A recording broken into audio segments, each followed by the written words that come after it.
Olá, galera que está aqui me assistindo. Essa é a primeira edição do Balaio da Sul, um podcast feito especialmente para trazer pessoas que fazem parte do meu balaio, fazem parte da minha vida, da minha carreira, da minha vida pessoal também. E essa é a realização também de mais um objetivo, mais um sonho que eu sempre quis, que é ter um programa de entrevista, falar um pouco sobre as pessoas que fazem parte. E nessa primeira edição, eu trouxe uma pessoa muito especial, tanto na minha carreira artística quanto na minha vida pessoal, minha amiga. Ela tem mais de 20 anos de carreira, tem uma sólida e vasta experiência no reggae. Com vocês, a minha amiga, minha irmã, Denise de Paula. Amiga, obrigada por ter aceitado o convite. Na hora, eu sei que foi meio que na correria, né, de última hora, assim. E eu sei do seu corre, eu sei que a agenda é apertadíssima. E, assim, de última hora, eu sei que você fez de coração por ter aceitado. Obrigada, amiga, por aceitar o convite. E eu queria que você falasse um pouquinho de você já, amiga, porque eu vou ficar falando de você, então é mais fácil você falar, né? É isso aí, gente linda, maravilhosa. Eu tenho que agradecer muito, né, de estar aqui, de poder estar nesse momento com você, né, com a Sui, para poder falar de mim, falar da gente, falar de várias coisas. Então, eu sou cantora há mais de 23 anos, né? Só de reggae tem mais ou menos 20, né? Então, já tem um bom tempo que eu canto, né? Conheci a Sui nesse ambiente maravilhoso que é o reggae de suas aventuras, né? Mas vai ser muito, muito legal, muito proveitosa a gente poder conversar aqui, né? Poder falar sobre a nossa vida, poder falar sobre o nosso trabalho e sobre tudo que cerca também o mundo feminino, né? Diante da música, dentro do reggae, dentro do forró e dentro de tudo que a gente faz. Então, eu sou cantora, né? Muita luta, mulher preta, do cabelo black, né? Do sorriso largo. Diva, maravilhosa, da risada solta, brava, capricorniana. Capricorniana de raiz e de ascendente também. Mas a gente está aqui para poder contemplar também, que é super importante toda essa nossa caminhada. E eu fiquei muito feliz e aceitei o convite para poder falar com você e poder falar com você também sobre as nossas vivências. E essa sou eu. Na luta Maravilhosa. Sempre. Obrigada, amiga. Fica à vontade, que eu falei assim, quiser falar, pode falar. Sinta-se na sua casa, Com né? certeza.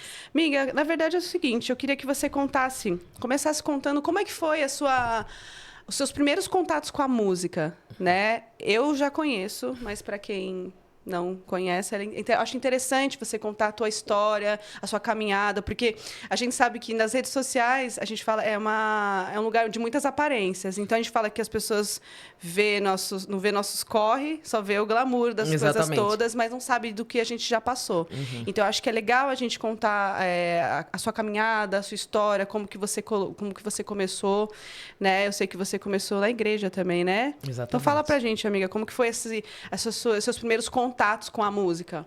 Bom, a gente tinha um ambiente familiar, né, na nossa casa, onde a gente escutava muita música, muita black music, muita música brasileira.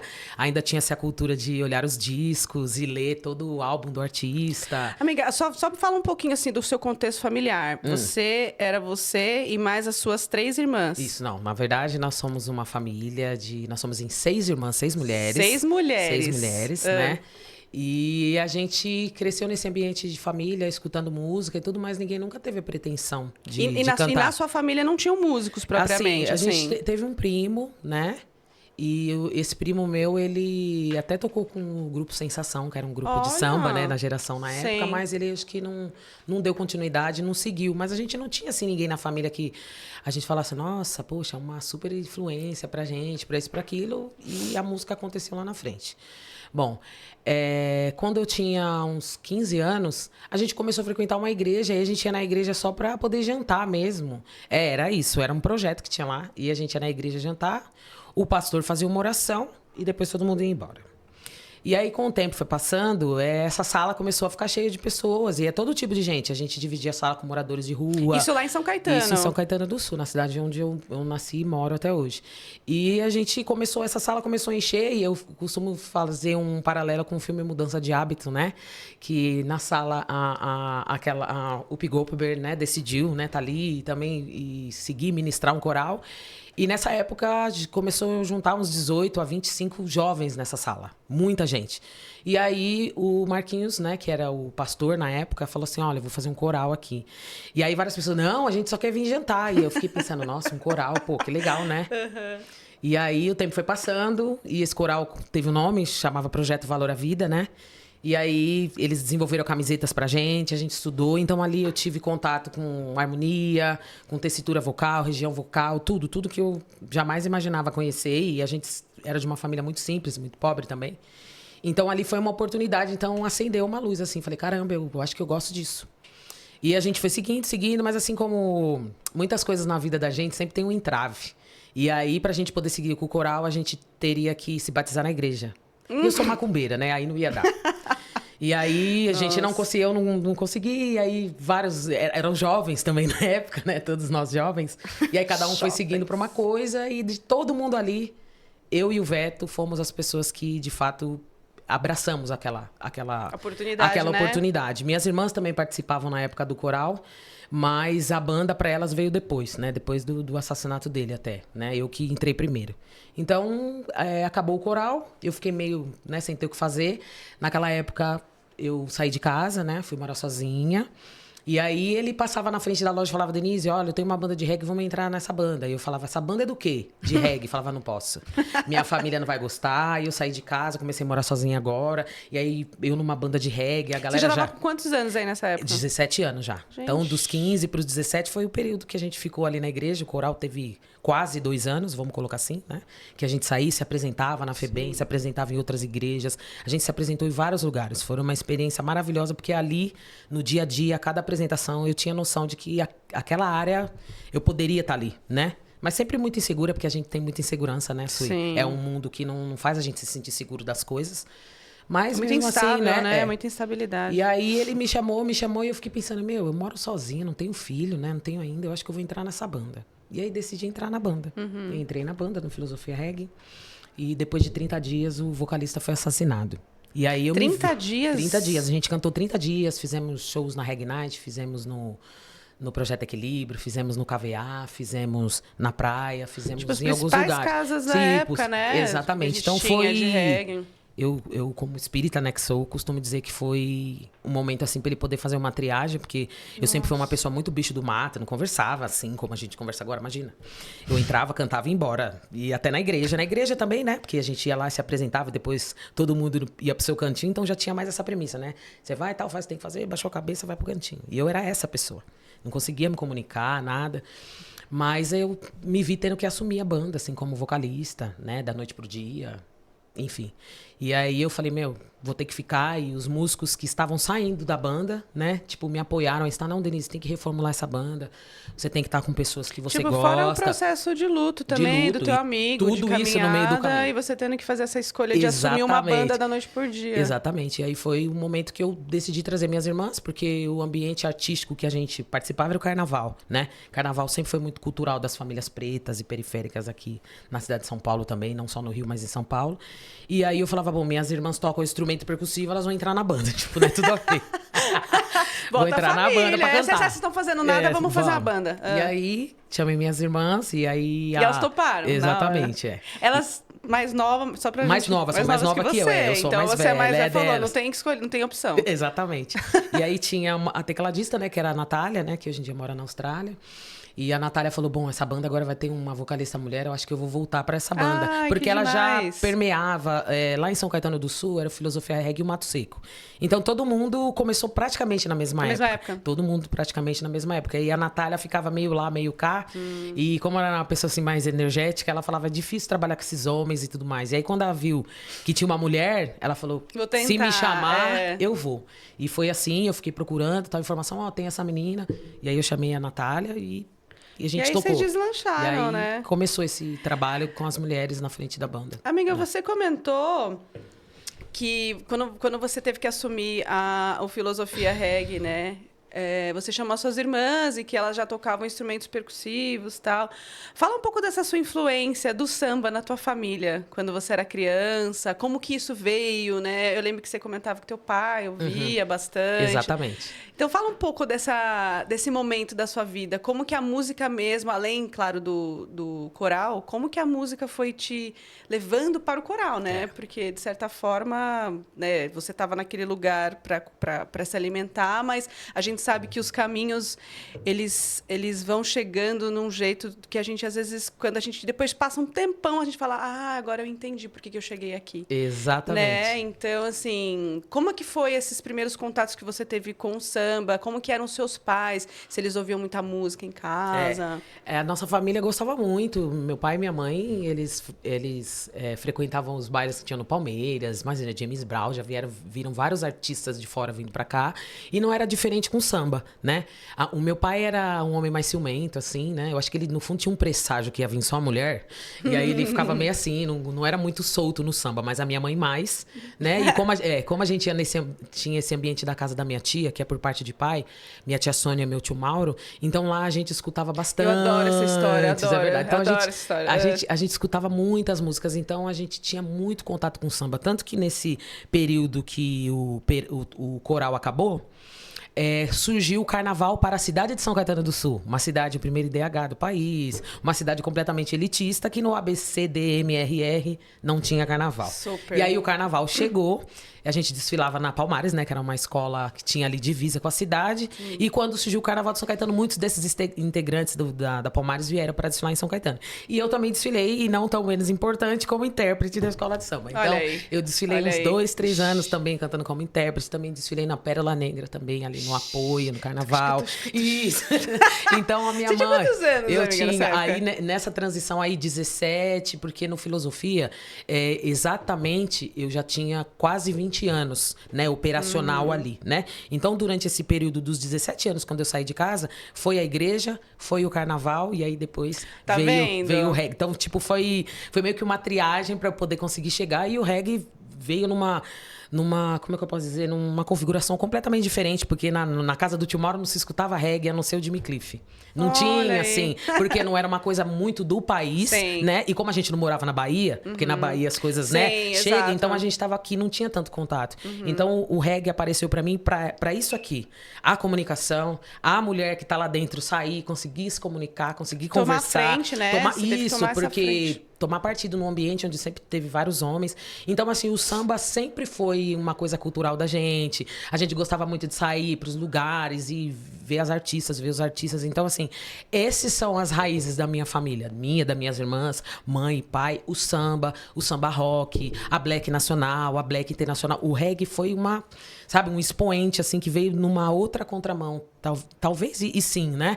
Para poder ajudar a gente a trabalhar, a ter um sustento, a conhecer e conviver em outros ambientes, porque era um ambiente onde tinha homens, né? E poucas mulheres. Então, nós éramos arredias mesmo, a gente era bocuda mesmo. A gente era difícil mesmo, porque hoje eu olho e falo, mas porque tinha que se posicionar, a gente tinha que se posicionar, né? E é um ambiente que, um mundo onde todo mundo vai te engolir se você não se posiciona. Então, assim, a gente, de fato, nasceu no samba. Nós somos o samba, nós e a nossa família toda. Mas, como nada vem em vão, o reggae também é uma influência musical do povo preto, né? Exatamente. Exatamente, do povo periférico, do povo de periferia, né? Falando sobre...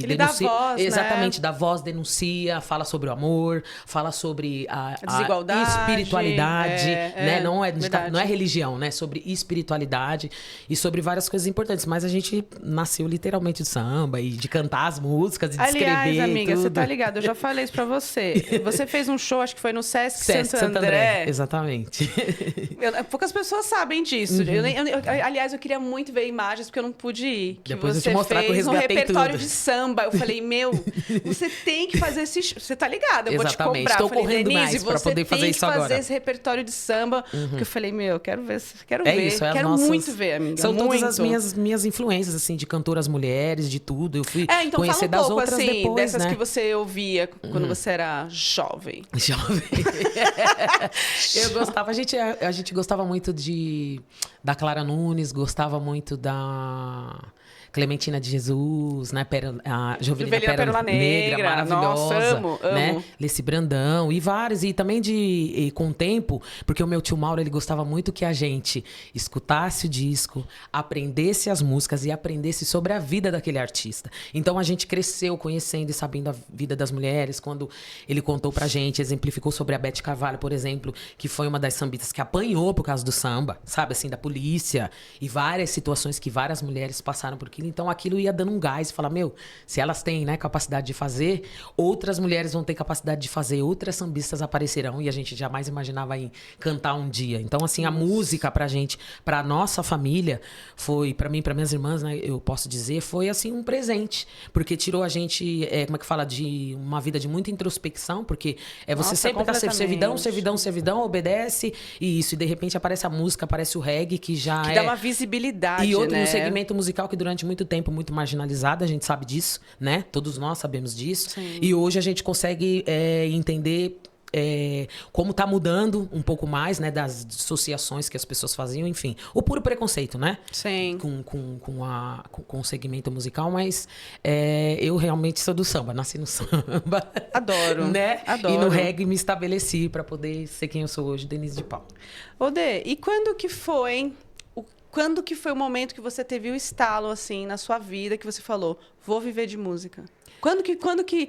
Beleza, que nem eu falei, a vida, né, na sua família, você percebeu que o seu caminho foi sendo trilhado. Mas quando que você falou, meu, vou encarar essa vida louca e vai dar certo? Então, sei lá. Quando o Veto começava a passar lá na frente da loja, meus patrões falavam assim, Denise, quem é esse menino? Eu falava, ele é meu amigo, mora aqui na rua aqui embaixo e tal, né? E ali na Rua Silvia, né?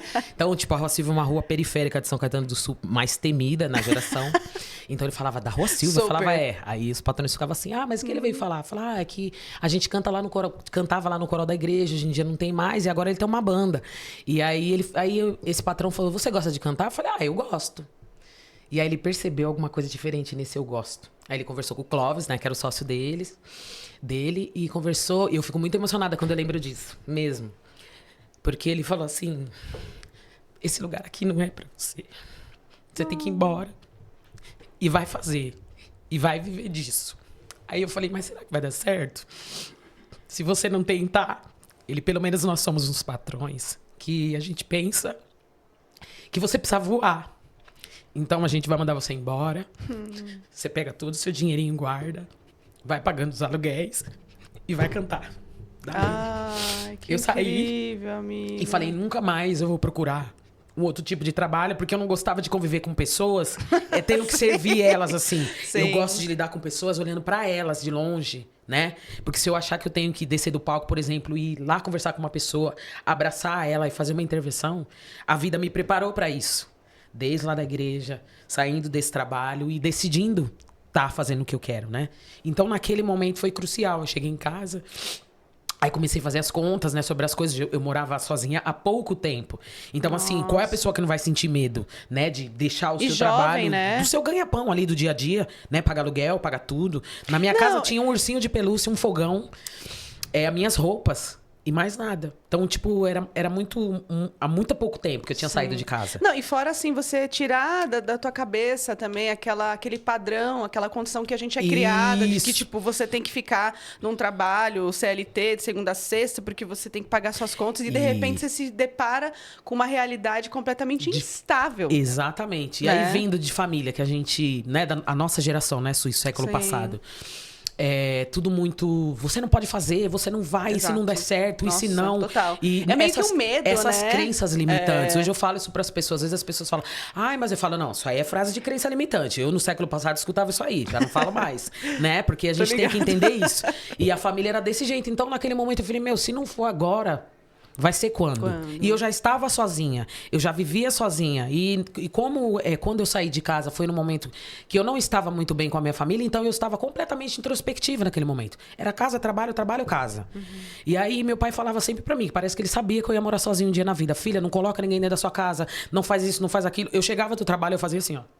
Tá tudo bem. Eu entrava dentro de casa, fechava a porta, acordava no outro dia, sempre aquele mantra. Eu falava, eu preciso mudar isso.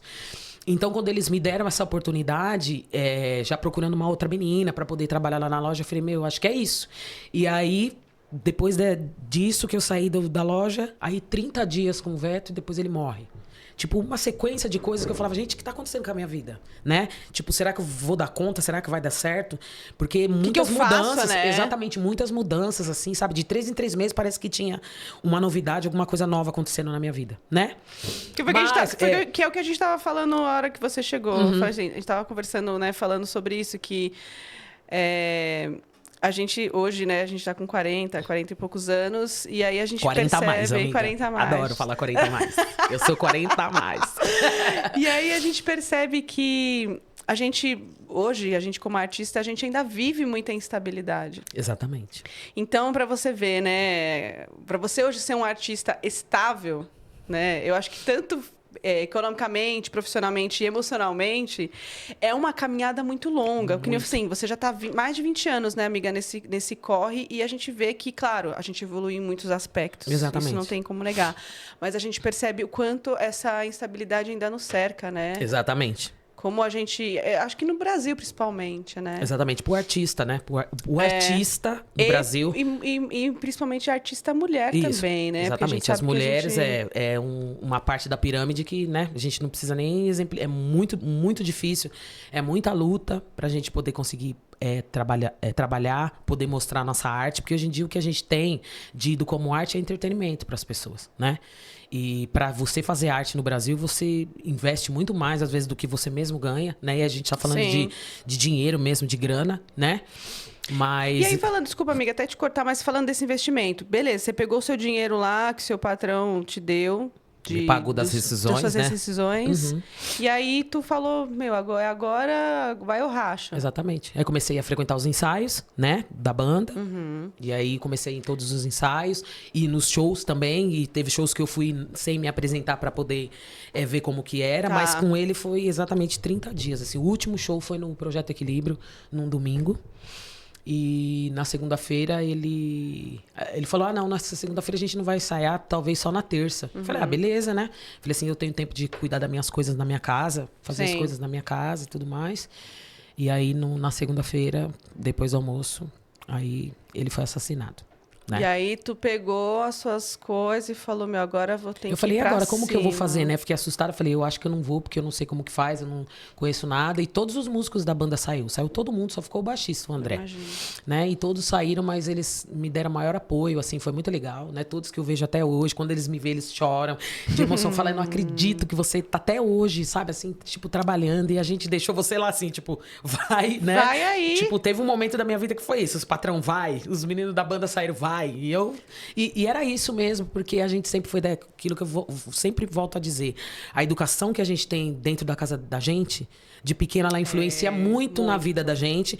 E se existem coisas que não foram tão positivas, porque a gente também não pode falar que tudo é ruim, né? Sim, o fato do meu pai me ensinar a não colocar ninguém dentro da minha casa, eu nunca precisei me frustrar com alguma amizade que me roubasse, que me fizesse as coisas, porque eu nunca abri a porta da minha casa pra ser um ninguém, entendeu? Eu entendia que ali era o meu templo, ali é o meu lugar de paz, de sossego, sabe? Que tinha que ser assim, né?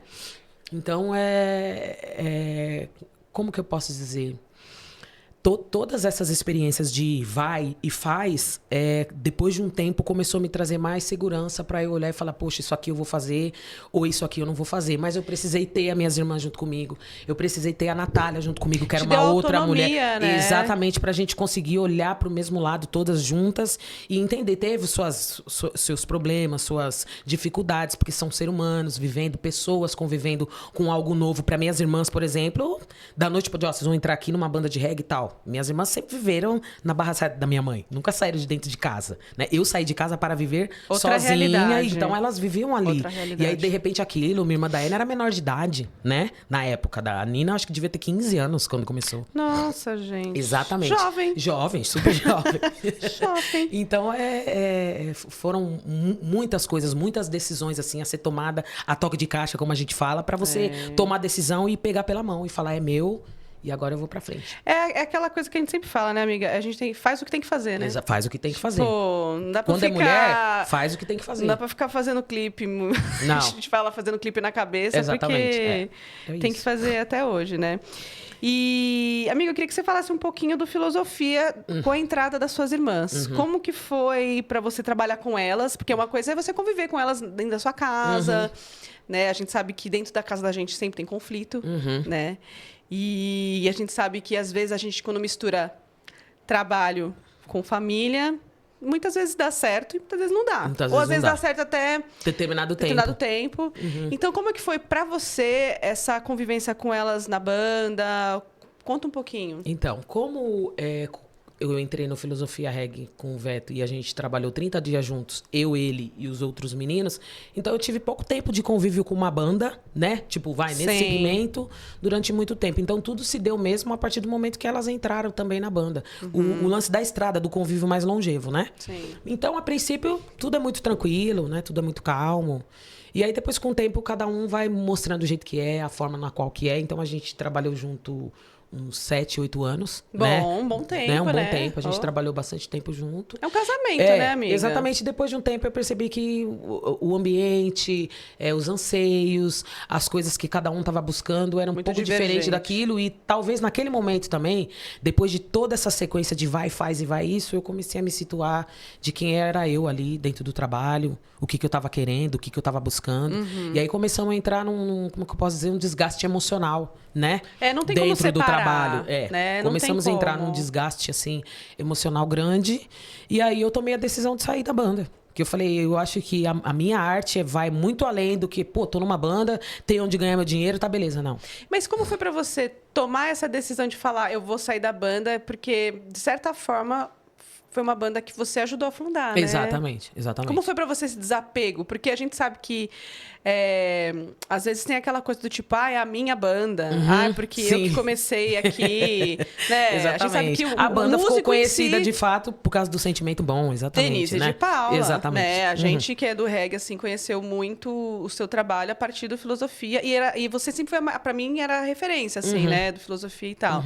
Então, assim, como que foi assim, falar, vou sair mesmo e beleza? Então, acho que foi de boa? Eu sou capricorniana, né? A gente não tem muito apego com as coisas. Meu ascendente é em Capricórnio. Minha lua é em Escorpião. Então, sinceramente, eu não... Só fazer um parênteses.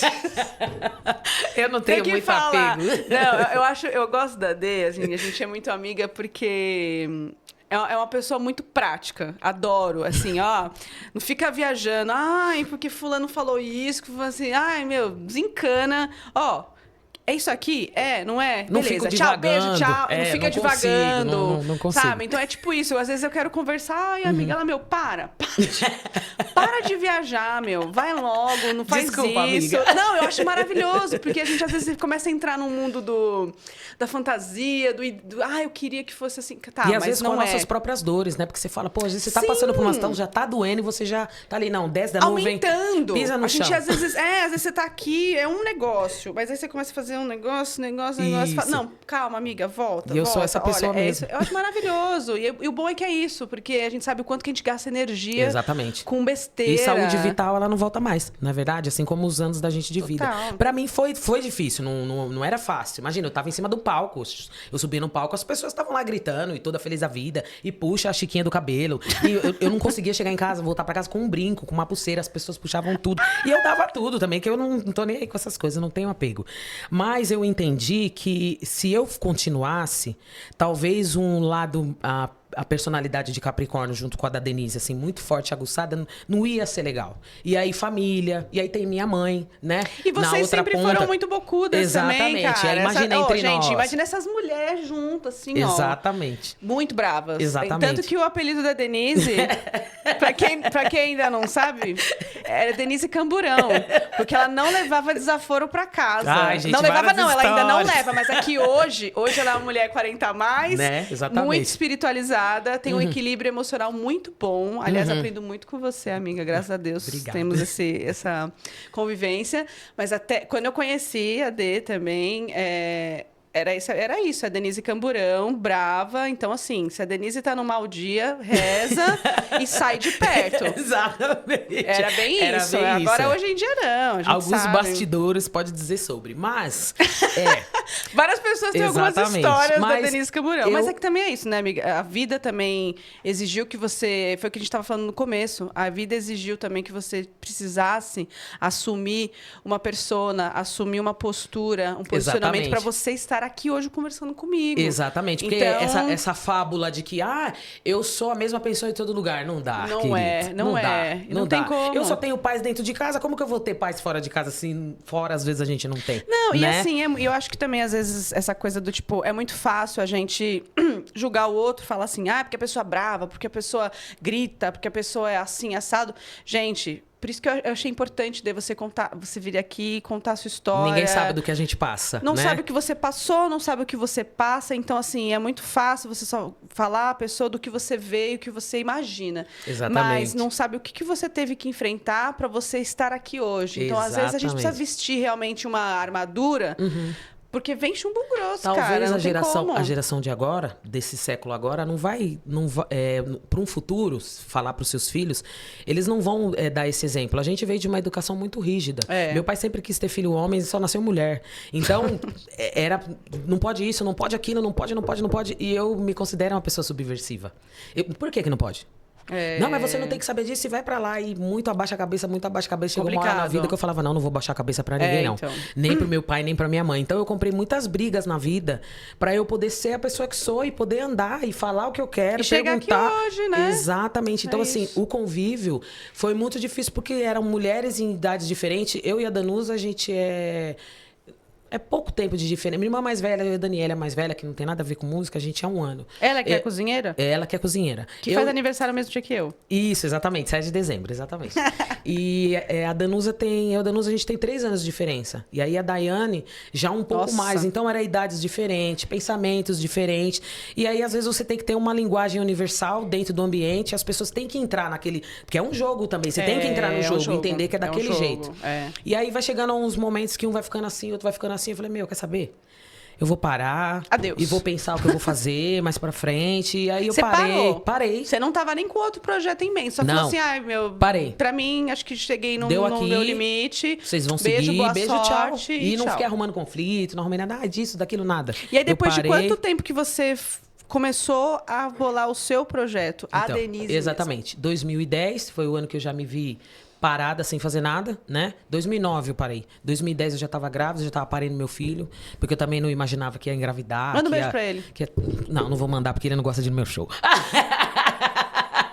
Não acredito. Ele é ciumento também. Ele vai no show e fala, mãe, que horas que vai acabar? Vamos embora. Eu lembro dele pequenininho, Aí mas quando ele tinha ia. 5 anos, as pessoas falavam, que bonitinho. Sim! Agora ele tem 15, Olha! gente, e é a mesma coisa. Mas ele, eu achei da hora Ele é quando... maravilhoso, é uma criança maravilhosa. Eu achei, amo meu eu achei filho. bonitinho quando você divulgou o seu pré-save. Aí ele divulgou e escreveu assim. Orgulho da minha coroa. Ele escreve, ele fala bem assim, eu sou coroa. Ele, nossa, viver 40 anos, meu Deus, é muito velha, imagina. Aí eu falo, gente... Ele é muito lindo. Ele é uma Ele é graça. muito lindo. Muito Então, sensível, né? Então aí, em 2010, tive o Cassi. E aí, fiquei ali pra mim, assim, é lógico, uma novidade ter o meu filho, né?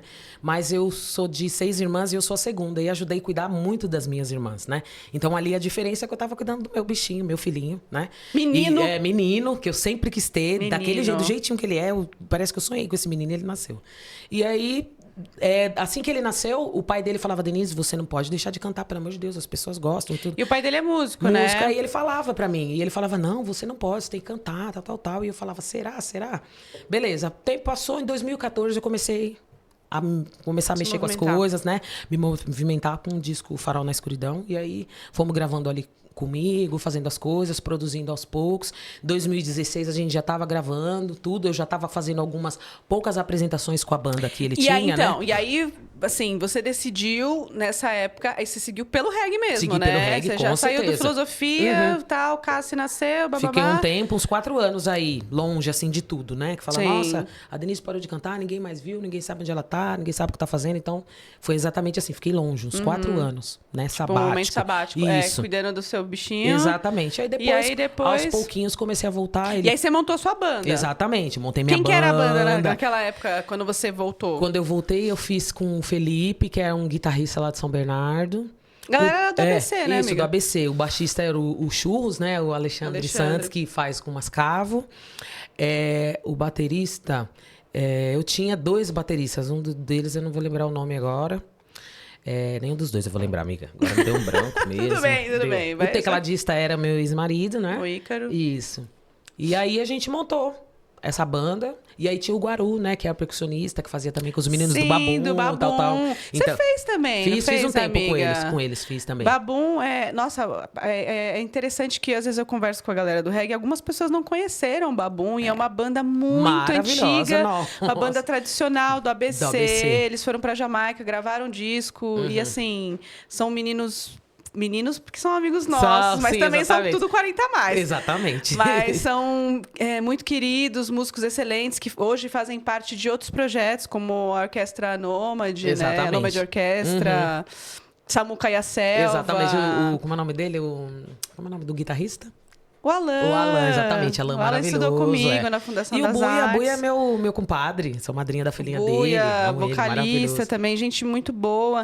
E eu lembro que você fez uns shows com o Babum também. Fiz com um álbum que eles fizeram, né? Eles gravaram um álbum, aí fez eu, a Laíla, né? Nós participamos com eles. Eu olhava e falava... Esse foi um dos últimos, né? Exatamente, dos últimos álbuns dele, do último álbum que eles fizeram. E eu conheci o vídeo deles, assim, e de repente falei, nossa, que banda legal. Muito aí legal. O destino foi, daqui a pouco, eu tava lá fazendo um trampo com eles. Então, o ABC tem lá suas virtudes, seus celeiros musicais. E trabalhei com bastante. Então, a gente formou a banda ali, né? E você seguiu com essa banda durante um tempo. Né? Aí você gravou o Farol na Escuridão, que foi o seu primeiro disco. Isso, exatamente. E agora, se preparando para poder lançar o segundo. Aliás, vamos falar aí desse disco que vai chegar agora, né, amiga? Depois de... O Farol da Escuridão foi 2018. 18, né? Já tem mais de 5 anos, né? 6 anos, né? E aí, até de 2018 para cá, o que você fez? Bom, de 2018 eu lancei o álbum e a ideia era fazendo outras coisas, mas a gente teve uma pandemia, né, no meio de tudo isso. E aí a pandemia mostrou a realidade, né? De como a arte funciona e como que é para cada pessoa, né? Porque aí tem algumas pessoas que têm alguns privilégios, né? De poder ter tudo à mão ali para poder fazer e gravar todo dia. E tem a gente, mãe. E aí depois da pandemia, no meio da pandemia, eu já me tornei mãe solo, né? Só eu e o meu filho. Então, a pandemia foi um momento mais complicado, né? Eu confesso pra você que eu fiquei bem inoperante. Fiz algumas coisas dentro de casa em relação à live, mas produzir trabalho, fazer algum projeto, ou até que fosse paralelo a isso, nada. Foi mais, assim, projetando esse álbum que eu vou lançar agora.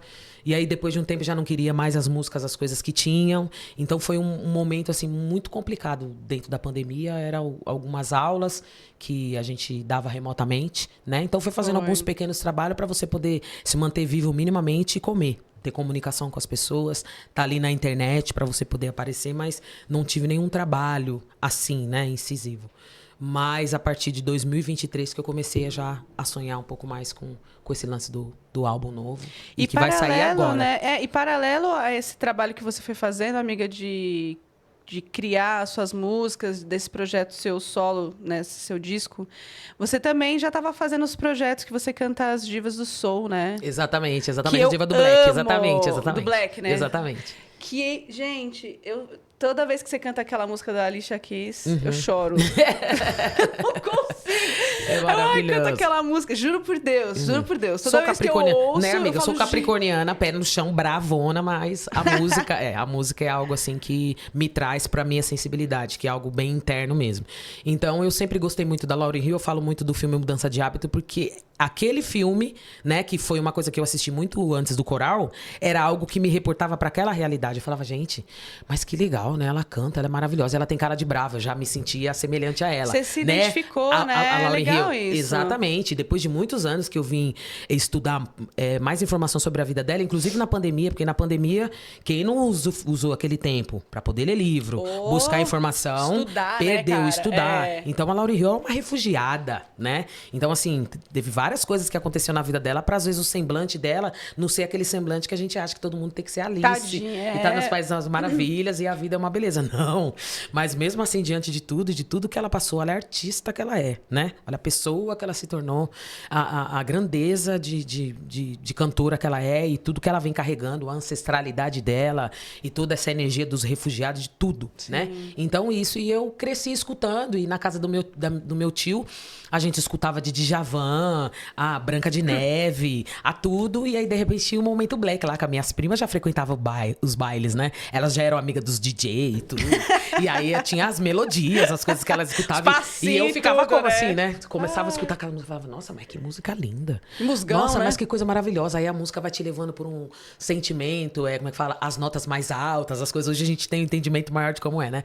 Eu falava, gente, que coisa mais linda. Então eu sempre gostei dessas artistas, da Roberta Fleck mesmo cantando. E aí quando a Lauryn Hill começou a cantar a música do Fugees, aquele Me Sofre, né? Quanto Fugees, né? e tudo mais. E aí tinha a Adriana Evas, tinha várias cantoras. Eu falava, gente, isso é tudo muito lindo, né? Será que algum dia eu vou conseguir fazer alguma coisa assim? E pensava aleatório sobre isso. E aí depois, paralelo ao trabalho, eu falava, bom, o Ícaro, né, que tocava comigo, o tecladista, falava, ele tem um entendimento da black music, aprendeu bastante com as coisas que eu escutava também, no convívio nosso, enquanto marido e mulher. O Churros, né, o baixista também gosta de D'Angelo, músicos que a gente gosta, e aí eu comecei a pensar, falei, meu, é o momento, né, de eu conseguir fazer esse projeto e colocar, e no próprio Filosofia, quando eu cantava com o Veto, a primeira música que eu subi no palco pra poder cantar foi que ele Me Sofre com Filosofia Reggae, né, mesmo não sabendo cantar de jeito nem nada, mas eu tava lá fazendo. E aí foi todo mundo, né? se até o ex-representante do país faz, porque a gente não podia fazer na época. Enfim. E eu comecei, aí depois eu falei, meu, acho que eu vou fazer, porque vai dar super certo. E a gente conseguiu rodar, fazer bastante show. Vocês e faço faziam, até agora. era um formatinho bem enxuto, né? Era tipo você, o Ícaro, o Churros, era tipo um trio, assim. Isso, exatamente, um quarteto, né? A batera, tal, ali. E você, exatamente. Aí depois tipo, super funcionou, né? Super funcionou. Depois eu coloquei um tecladista, depois trouxe o DJ, porque o Vocês DJ... fizeram umas lives. Exatamente, a gente fez umas lembro. lives. O DJ apareceu na minha vida pra poder Otimizar. suprir essa, como é que fala? Essa situação da pandemia, que não dava pra colocar os músicos dentro de casa, fazer uma live mesmo, via secretaria e tudo mais. Fizemos, né? E tudo era reduzido. Eu lembro. Aí eu pensei, bom, eu acho que legal eu trazer um DJ, já que na cena reggae a gente tem o sound system, né? Que tem ali os seletores, o DJ que acompanha o artista. Eu falava, eu acho que eu vou fazer dessa forma, justamente pra gente continuar girando o trabalho, porque senão o nosso trabalho ia estar parado. E você sabe muito bem disso, né? Da situação que foi. Sim. Então, trouxe o DJ também. Então, hoje, a formação da minha banda é com o DJ, assim como é a formação do Fugees, né? A Lauryn Hill tava no palco com o DJ, com baixista, tecladista, guitarrista. Então, sempre foi uma formação que eu gostei muito, sempre achei que tem muito peso no palco, né? E de fato tem, porque hoje a gente se apresenta dessa forma. E aí, de fato, tem. Mas esse projeto foi muito legal, porque é onde eu conseguia fazer mais descontraído, né? Porque o reggae, muitas das vezes, tinha que estar mais concentrado com as coisas, né? A forma como que é feito o reggae e tal. E aí, a Black Music era uma coisa que já reportava mais família. Parece que você tá na sua sala de casa, né? Parece que você abre assim, uma porta e fala, nossa, tô no meu universo. E a galera cantando junto. A galera gosta muito. E isso é muito legal, porque pega muito bem, né? A Black Internacional aqui no nosso país. Todo mundo gosta muito disso. Que você tá fazendo também, né, amiga? É muito legal. Fazendo. Eu vi que você tá fazendo, você faz com DJ e com músicos também junto, exatamente, né? Sim. Ou seja, é um formato que dá uma... Exatamente. Dá porque, dependendo do lugar... Ou você faz só com DJ, ou dependendo do lugar dá pra você fazer com a banda. É lógico que a gente sempre quer colocar os músicos, né? Porque é dessa forma que a gente aprendeu, dessa forma que a gente fez, né? Mas hoje tá todo mundo junto, todo mundo junto. Agora, eu quero que você fale desse disco lindo, amiga, que vai sair logo, que, assim... Eu lembro que eu ficava falando pra D, né? Amiga, a gente, na verdade, só para contextualizar, a gente se conheceu em 2016, 2017, num projeto de uma banda de uns amigos nossos, inclusive do Ícaro, né? Do ex-marido também, que eles me chamaram para ser tecladista, né? Era uma banda que chamava Bernotown. E a gente foi fazer... E São Bernardo. São Bernardo do São Londres. E como eu tinha muitos amigos, né? Eu estudei na Fundação das Artes em São Caetano também, então a gente tinha muitos amigos do ABC em comum. E aí a gente foi fazer na verdade, era um show para Virada Inclusiva, né? Que teve Arnaldo Antunes, o Curumim e tal, e a gente foi chamado para fazer. Eu era uma das tecladistas, eu e o Ícaro. E aí um dos shows também que a gente fez foi uma jam, a jam da Carol. Sim. que era uma amiga produtora, né, nossa e dos meninos, que ela estava fazendo tratamento, né, contra o câncer. E os amigos da Carol, a gente todos se reuniram, fizeram uma festa, né, para dar esse incentivo para ela lá no Espaço Rio Verde, antigamente, né, era o Espaço Rio Verde. E aí nós fomos chamados, da gente, Renato Teixeira, puta, foi um puta evento muito legal. Foi lindo, né? Aquele evento, rolou foi. O Dourado lá do Nath Roots, e eu lembro que a gente convidou você para fazer com a gente também. E foi no dia que eu te conheci. Exatamente, né? Foi. E aí eu lembro que depois dali, assim, a gente foi se reencontrar no Divas do Reggae. Claro, a gente se encontra no cenário reggae, nos bastidores, nas reuniões do Fórum do Reggae. E aí a gente foi se encontrar no Divas do Reggae, que era um projeto coletivo de mulheres, né, do reggae, do raga. Ficamos pouco tempo, né, amiga? Exatamente, um sonho, né, amiga? Que você acabou. Mas foi divertidíssimo, foi né? Importante, foi divertidíssimo. E aí, depois que a gente saiu do Divas do Reggae, eu ficava enchendo o saco da Dede. Cadê o seu disco? Você tem que lançar suas coisas, você tem que lançar suas músicas. Calma, amiga, eu já tô fazendo, tô fazendo. E aí você escreveu esse projeto pro edital de fomento ao reggae. Conta aí agora, amiga, quando que vai ser lançado? Fala um pouquinho de como que foi esse processo de produção. Bom, o álbum vai ser agora dia 2 de maio, né? Já sobe aí nas plataformas, então fiquem todos atentos. Denise de Paula. Segue o Baile, o nome do álbum, né? Eu passei vários processos também, depois da minha separação, pandemia, né? Separação. E, assim, o meu trabalho musical, durante um tempo, ele sempre foi muito pautado, principalmente as músicas, né, que eu cantei, em composição de outros artistas. E que não tem problema nenhum, muito maravilhoso. A Elis Regina é uma artista aí que mostra pra gente como que você faz pra poder, sabe, destrinchar músicas de outras pessoas que, de repente, não tem aquela desenvoltura. Porém, o Segue o Baile é um álbum que eu escrevi o álbum inteiro. Tem uma música só, que tem um menino, né? O Diego, que escreveu ali uma outra música. E o álbum praticamente é todo meu. Foi, como é que fala, no começo foi bem difícil, porque a gente acaba tendo preocupação de que se a gente vai agradar, se vai ser legal, até porque eu já vim numa constante cantando música de outros artistas e tudo mais. Então eu passei por essas situações no meio do caminho. Mas no meio do caminho também foi me dando um gás muito grande, à medida de que você abre o Instagram e olha a sua página e vê a luta que você tá fazendo, o seu álbum, você lá toda bonitinha, toda lá com seu girassol na sua roupa, sabe? E batalhando pra poder correr atrás. Aí você olha uma irmã, você olha a outra, você olha um, você fala não. E aí, tipo assim, eu escutei também da minha amiga falar: nossa, Denise, mas você já é uma cantora, né? Já lançou um trabalho, todo mundo te conhece. Por que as pessoas não falam, vai tacar tomate em você? Aí eu fiquei pensando, pode ser, né? Ela falou: não, mas vai lá e canta e faz as suas coisas, coloca, sai dessa, sabe? Abre, destrincha isso aí. Pelo amor de Deus, olha o tanto que você conversa, que você se comunica, o jeito que você canta, vai lá e canta a sua verdade. E aí comecei a escrever as coisas. Então foram um mix de emoção. Porque quando você olha e fala, caramba, eu escrevi isso aqui, eu consegui. Então eu passei, olha, depois de tanto tempo de cantora, olha de interpretar, olha a situação que eu passei de olhar minhas coisas e falar, eu escrevi isso aqui. É a sua verdade. É o que eu estou sentindo. E as pessoas precisam, como é que fala, receber isso, porque quando a pessoa é fã do seu trabalho, é isso que ela quer ver.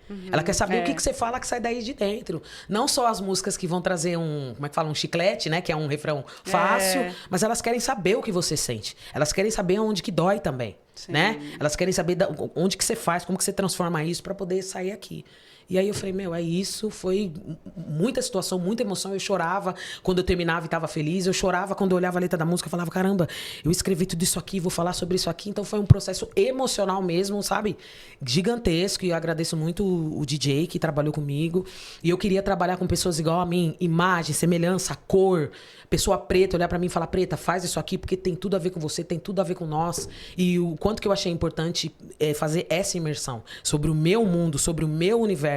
As pessoas que conversam comigo, as pessoas que têm a semelhança de vida, e para eu poder projetar, escrever uma música, para aí sim eu servir as outras pessoas. Então foi um processo emocional muito grande, mas agora eu tô bem feliz e tá chegando, dia 2 tá aí. Ai, que lindo, amiga. Eu fico muito feliz de você estar concretizando esse filho. Exatamente. E só fazendo um adendo aqui, agradecendo ao Fórum do Reggae, né? A toda a luta que nós, eu, a Sui e várias outras pessoas tiveram e outras ainda vão ter, porque o Fórum do Reggae é um espaço livre e aberto para que a gente possa debater sempre.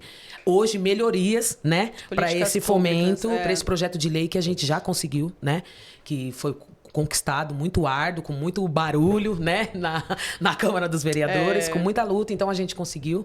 Então tenho que agradecer, eu estou sendo contemplada na 7ª edição do projeto de fomento da linguagem reggae. Então tenho que agradecer muito, porque essa oportunidade que eu, Denise, mulher preta, tô tendo de poder lançar o meu trabalho de reggae, dar continuidade na minha vida, né, na minha carreira artística, também é por provento desse ambiente, do fórum, que foi um ambiente onde a gente conseguiu conquistar e construir um projeto de lei que eu jamais imaginava que um dia eu ia conseguir junto com outras pessoas e de fato sim, quando a gente tem vontade, né, quando a gente realmente quer fazer, a gente vai, corre atrás. Então tenho que agradecer muito por eu conseguir ter ganhado esse edital e lançar esse álbum de reggae music.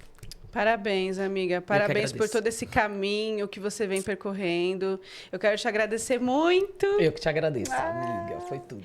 Muito obrigada. Agradecer por você ter topado, por você ter aberto seu coração, contado pra gente aqui que tá assistindo um pouco da sua trajetória. Pra seguir você. Denise de Paula no Instagram, tem um D mudo no meio, tá? Denise de Paula no Instagram, no Facebook, no Deezer, no YouTube, em todas as mídias sociais. Denise de Paula. Isso. E chama ela porque ela responde. Exatamente. Eu costumo dizer, nesse final de semana passou, fiz um show e eu falei sobre isso, né? Sobre as nossas lutas e dizer que todas as mulheres que cantam reggae, né? Na cidade de São Paulo e no Brasil, elas estão aí. Né? Eu tenho conversado com muitas delas para a gente tentar fazer uma movimentação para que as pessoas tenham atenção que a gente faz o nosso trabalho, porque a gente sabe que a gente faz. O que falta é oportunidade para que a gente possa cada vez mais propagar o trabalho e fazer com que outras mulheres se sintam seguras, né? Sinta autonomia na sua própria vida para poder cantar, e que seja reggae, e que seja, como é que fala, pintar um quadro, aparecer, né? Eu acho que a gente, enquanto mulher, é importante que a gente consiga fazer e desenvolver as outras artes que não seja só a servidão, para quem vive só da servidão, ou ser só mãe, ou ser só a pessoa que batalha e faz a comida, a janta, dá pro filho e deita, vai dormir. Não. A gente tem muito mais para poder oferecer e a gente está fazendo. Estamos aqui, eu, a Sui e muitas outras mulheres. É isso. Obrigada, amiga, mais uma vez. Deus abençoe. Que seu caminho continue sendo maravilhoso, que seja um caminho mais tranquilo, que seja um caminho de muita prosperidade, muita luz. E multiplicação pra gente, né, com amiga? Certeza. E você sabe que eu sempre vou estar aqui te aplaudindo e torcendo por você. E eu também. Porque você é maravilhosa. A recíproca eu te verdadeira amo, amiga. Eu também. Eu não vou ficar falando, só vou chorar, eu sou muito emotiva. Enfim. Gente, muito obrigada. Nesse primeiro episódio, eu contei com a presença da minha amiga, irmã, cantora, compositora e mãe, Denise de Paula. E fiquem ligados que nas próximas edições vou trazer pessoas muito mais legais. Agradeço o pessoal aqui do SampaCast pela oportunidade. Muito obrigada, SampaCast. Né? Danilo, a minha amiga Suzana também, que marcou esse primeiro encontro meio que de última hora, que também me ajudou a concretizar esse sonho. Mais viu? uma mulher, tá vendo? Tamo junto. Tamo junto. Obrigada, Beijo, gente. Obrigada.